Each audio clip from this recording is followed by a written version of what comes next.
It started with a murmur in the corridors of Capitol Hill, the kind of story that races through political circles like wildfire. In a crowded committee room, with cameras rolling and reporters perched like hawks, First Lady Jill Biden looked across the table at Senator John Kennedy and, with a sly smile, tossed out a challenge that would become headline news within hours. "If you think you're so smart, Senator," she said, her voice dripping with condescension, "why don't we settle this right here, right now? An IQ test, you and me." The room went still. It wasn't just the words. It was the way she said them, as if she were tossing a gauntlet at his feet in front of the entire nation. Kennedy, leaning back in his chair with that Louisiana drawl that could disarm even the toughest opponent, didn't react immediately. He simply adjusted, his glasses studying her with a look that was half amusement, half calculation. "Ma'am," he finally said, "I've never been one to run from a challenge. But before I answer, I have something for you." The audience leaned in. Staffers froze mid-note. Even the cameramen seemed to hold their breath.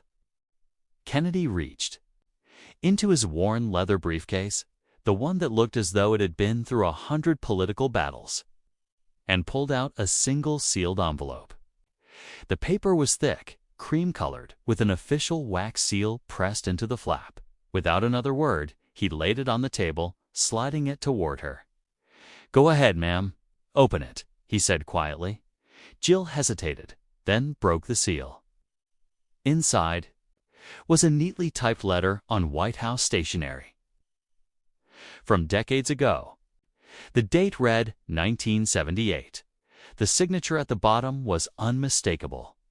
Dr. Evelyn Morris, one of the most respected educational psychologists in the country at the time.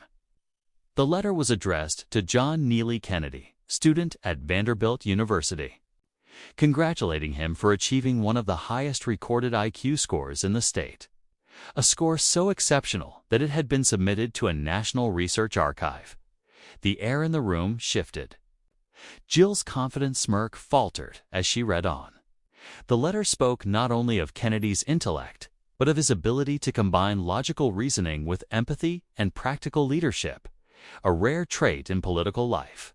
It was, in essence, an academic testament to his lifelong ability to think and lead under pressure.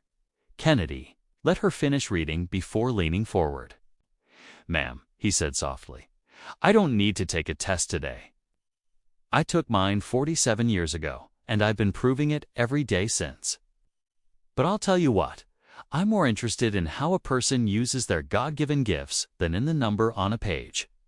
Some folks with high IQs forget to have high character. That's the real test." The committee room erupted in murmurs. Reporters scribbled furiously.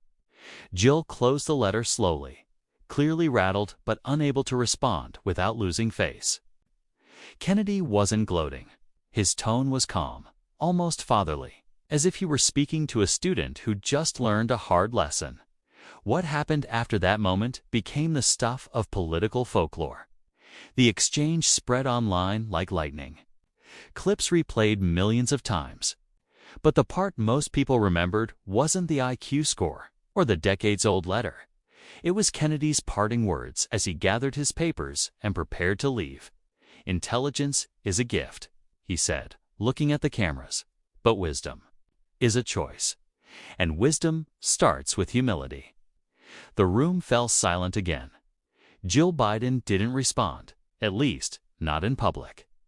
And Kennedy, true to form, never brought it up again. But for those who were there that day, the memory was indelible.